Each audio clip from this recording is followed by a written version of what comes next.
Next option है हमारे पास recommended pivot table. Recommended pivot table का मतलब है कि आपको एक्सेल खुद से बताएगा कि ये पाइवट टेबल बना लो, इसमें आपको बेस्ट एनालिसिस मिल जाएगा। कुछ आपको फॉर्मेट दे दिए जाएंगे, उनमें से आप कोई भी चूज कर सकते हैं। जैसे मैं रिकमेंडेड पाइवट टेबल पे क्लिक करता हूं तो यहां मेरे को कुछ 4-5 तरह के टेम्पलेट्स दिखा दिए जाते हैं। जैसे पहला है sum of cost price by sale by, यानी किस आदमी ने माल बेचा, और सम ऑफ कॉस्ट प्राइस का एक कॉम्बिनेशन मुझे मिल जाएगा। अगला है sum of sale price by mode of payment, average of discount, sum of sale price and sum of cost price. ये बहुत सारी तरह के आपको पैटर्न मिल रहे हैं, इनमें से आप किसी एक को भी चूज करके अपनी पाइवट टेबल इजीली बना के देख सकते हैं। लेकिन ये लेस रिकमेंडेड है, इसमें आपको आपके सवालों का जवाब नहीं मिलेगा। बनाने का मजा तभी आएगा जब आपके दिमाग में कुछ उथल पुथल हो, आप खुद से कुछ निकालना चाह रहे हो और उसकी तरफ आप बढ़े। सीखने का मजा तो तभी आएगा। तो ये थी रिकमेंडेड पाइवट टेबल। अगला ऑप्शन हम ऑलरेडी डिस्कस कर चुके हैं, जब हमारे पास कुछ डाटा है और उसको हम टेबल में कन्वर्ट करना चाहते हैं तो डाटा को सिंपली यहां से सिलेक्ट करके टेबल पे आपको क्लिक करना है या फॉर्मेट एज टेबल करना है, तो वो ऑटोमेटिकली टेबल में कन्वर्ट हो जाता है। ये सब ऑप्शंस वही हैं जो एमएस वर्ड में हम ऑलरेडी पढ़ चुके हैं, दोबारा मैं इनके बारे में जिक्र नहीं करने वाला हूं। पिक्चर से लेकर स्क्रीनशॉट तक, इवन एड-इन्स भी हम ऑलरेडी एमएस वर्ड में डिस्कस कर चुके हैं। रिकमेंडेड चार्ट भी हम डिस्कस कर चुके हैं। चार्ट्स कई प्रकार के हो सकते हैं, आपके बार डायग्राम हो सकते हैं, हिस्टोग्राम हो सकते हैं, जो भी आप चार्ट बनाना चाहें। उसका तरीका यही है कि आप सिंपली एक डाटा लें। अब जैसे ये डाटा है मेरे पास, सिंपली उसको सिलेक्ट करें।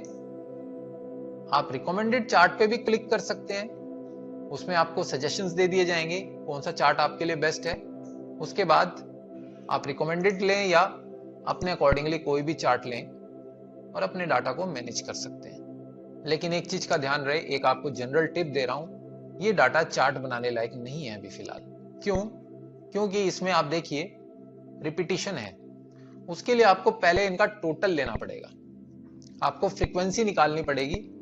आपके पास फ्रीक्वेंसी आएगी तभी चार्ट बना सकते हैं, बिना फ्रीक्वेंसीज के चार्ट बनाने का कोई मतलब नहीं है। स्टैटिस्टिक्स के स्टूडेंट्स बड़े अच्छे से समझ सकते हैं इस चीज को, चार्ट को। और ये आगे मैप्स है, मैप्स के बाद 3D मैप्स है। इनको समझने के लिए मेरे पास हाल फिलहाल का डाटा है और इसकी स्टडी हम उसी पर करते हैं। मेरे पास ये डाटा है कोरोना वायरस के केसेस का, क्योंकि हम ये रिकॉर्डिंग भी कोरोना वायरस के लॉकडाउन के चलते घरों में बैठ के बना रहे हैं। किसी स्टूडियो की मदद नहीं ली जा रही है इन रिकॉर्डिंग्स को करने के लिए।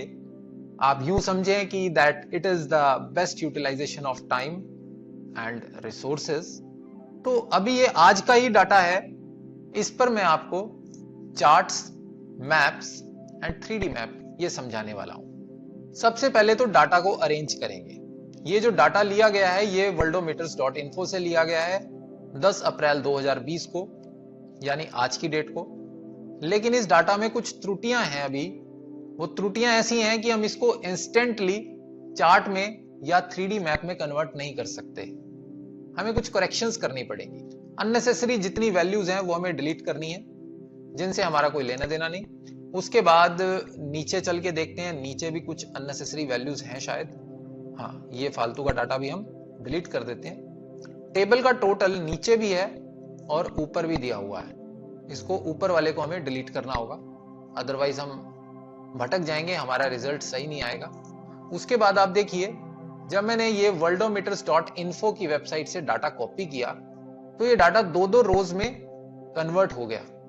इसके लिए हम टेक्स्ट को जस्टिफाई कर लेते हैं, थोड़ा सा स्पेस बढ़ा देते हैं कॉलम्स का। ये मैं सारे कॉलम सेलेक्ट कर लेता हूं और साइजिंग हैंडल से किसी भी एक कॉलम को खोलूंगा, बिकॉज मैंने सभी कॉलम सेलेक्ट किए हुए हैं, तो वो सभी पर अप्लाई हो जाएगा। अब ये सभी कॉलम बहुत बड़े बड़े हो गए हैं, ज्यादा बड़े हो गए, इतना बड़ा भी मुझे नहीं करना था, थोड़ा सा और छोटा कर लेते हैं। मैं चाह रहा हूं कि एक स्क्रीन में ये सारा दिखने लग जाए, इतना साइज हो जाए। उसके बाद इन दोनों पे क्लिक करेंगे, फिल, जस्टिफाई। जस्टिफाई में आपको ऑलरेडी बता चुका हूं, उसी तरह से फिल, जस्टिफाई। जस्टिफाई में क्या है कि वो ऑटो एडजस्ट होगा, जितना टेक्स्ट हमने सिलेक्ट किया है वो एक सेल में जितना आ सकता है ऑटोमेटिक एडजस्ट होगा। अब जैसे ये न्यू केसेस है और इस सेल में अब जगह है, पहले जगह नहीं थी, अब जगह है, तो ये केसेस ऑटोमेटिकली ऊपर चला जाएगा। फिल, जस्टिफाई, फिल, जस्टिफाई, इस तरह से मैं सभी को कर दूंगा। अब इस डाटा को मैं टेबल में कन्वर्ट करने वाला नहीं हूं, क्योंकि मैं आपको दूसरा केस दिखाना चाहता हूं। पिछले वाले डाटा को हमने टेबल में कन्वर्ट किया था और अब मैं नहीं कर रहा हूं, तो करने में क्या फायदे थे और नहीं करने में क्या नुकसान है वो हम डिस्कस करते हैं। टेबल में कन्वर्ट होते ही ऑटोमेटिक फिल्टर लग जाते हैं, लेकिन इसको मैं नहीं कर रहा, तो मैं मैन्युअली खुद से फिल्टर लगाऊंगा। फिल्टर लगाने के क्या फायदे होते हैं मैं ऑलरेडी बता चुका हूं। मैं सॉर्टिंग कर सकता हूं, सबसे छोटा नंबर मुझे देखना है या सबसे बड़ा मुझे देखना है, लेकिन ध्यान रहे सबसे बड़ा नंबर में टोटल वाली फील्ड ऊपर नहीं आनी चाहिए, ये गलत हो जाता है। अभी मैंने इसको टेबल नहीं बनाया है, तो टोटल वाले को मैं डिलीट कर देता हूं। टेबल बनाने में ये फायदा रहता है कि टोटल वाली वैल्यू ऑटोमेटिकली सबसे नीचे लगी रहती है, वो कभी भी ऊपर आने का प्रयास नहीं करती। अगर मैं इसको हाईएस्ट से सॉर्ट भी करूं, लार्जेस्ट वैल्यू पहले आ गई, लेकिन टोटल तो भैया नीचे ही रहने वाला है। तो अभी आपने देखा टोटल वाली रो सबसे ऊपर आ गई थी, बिकॉज मैंने सॉर्टिंग करी। तो फिल्टर्स के थ्रू आप डाटा फिल्ट्रेशन भी कर सकते हैं। मान लीजिए आप सिर्फ वो देखना चाहते हैं, सिर्फ उन कंट्रीज को ही देखना चाहते हैं जिनमें न्यू केसेस आए हैं। अब दो चीजें हैं, सॉर्ट बाय कलर करेंगे तो येलो वाले सबसे ऊपर आ जाएंगे, ऐसा नहीं है कि नीचे वाले गायब हो जाएंगे। और अगर आप फिल्टर बाय कलर करेंगे, येलो वाले को अगर मैं फिल्टर कर लूं तो सिर्फ येलो वाले ही नजर आएंगे, नीचे वाले नहीं नजर आएंगे। तो ये डिफरेंस है सॉर्टिंग एंड फिल्ट्रेशन में। इस डाटा की अगर मैं पाइवट टेबल बनाना चाहूं तो मैं बना तो सकता हूं, लेकिन मुझे पाइवट टेबल से कुछ बेनिफिट मिलने वाला नहीं है। क्यों? क्योंकि इसमें डाटा की रिपीटिशन नहीं है। पाइवट टेबल बनाने का फायदा आपको सिर्फ उसी तरह के डाटा में आएगा। पाइवट टेबल बनाने का फायदा आपको सिर्फ उसी डाटा में मिलेगा जिसमें डाटा की रिपीटिशन हो। जैसे ये सेल्समैन 2, फिर सेल्समैन 2, फिर सेल्समैन 2, सेल्समैन 2, बिकॉज वो डाटा का ऑटो सम करता है या ऑटो एवरेज करता है या उसकी काउंट करता है। यहां पर आपको क्या बेनिफिट मिलेगा? सभी का काउंट एक है, यूएसए एक बार, स्पेन एक बार, इटली एक बार, जर्मनी एक बार, नो बेनिफिट, सम होना नहीं। मैं इसकी पाइवट टेबल बना भी दूं तो कुछ निकलने वाला नहीं है। अब देखिए यहां भी यही कह रहा है, we can not recommend any pivot table, recommend ही नहीं कर रहा है, लेकिन फिर भी मैं बनाना चाहूं बना सकता हूं, मुझे कोई नहीं रोक रहा। उसके लिए सिंपली रो में मैं कंट्री को लूंगा, टोटल केसेस को मैं वैल्यूज में ले लूंगा। ये सिंपल टोटल वैल्यूज आ गई मेरे पास। लेकिन एक चीज मैं आपको इस पाइवट टेबल के थ्रू समझा सकता हूं। यहां पर आप देखें, अगर मैं डाटा सोर्स की बात करूं, अब यहां पर टेबल का नेम नहीं आ रहा है जैसा पिछले केस में था। वहां पे क्या लिखा आ रहा था टेबल रेंज में? Table name. यहां पर आप अपने अकॉर्डिंगली डाटा सिलेक्ट कर सकते हैं। अब मान लीजिए सिर्फ इतने ही हिस्से का मुझे पाइवट टेबल बनाना है, तो ओके, सिर्फ उतने ही हिस्से का बना। उसके बाद अगर आप डाटा चेंज करना चाहते हैं, तो टेबल वाले केस में क्या था, एक कॉलम अगर ऐड हुआ तो ऑटोमेटिकली पाइवट टेबल में भी वो ऐड हो गया था। लेकिन इस केस में अगर आपने कोई कॉलम ऐड किया तो वो पाइवट टेबल में आपको मैन्युअली ऐड करना पड़ेगा।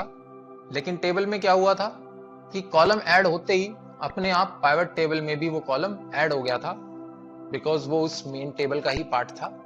अब यहां पर मैंने एक कॉलम ऐड किया है और मैं चाहता हूं कि ये वाला कॉलम भी पाइवट टेबल का ही हिस्सा बने।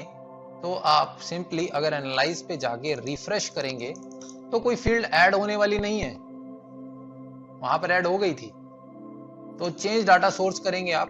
अब देखिए ये उतना ही हिस्सा सिलेक्टेड है, उसके लिए मुझे एरिया बढ़ाने के लिए दोबारा से उसको सिलेक्ट करना होगा और ओके करना होगा। अब मेरे पास ये तीसरी वैल्यू यहां पर आई है। तो ये तो थी बात टेबल लेने की या ना लेने की।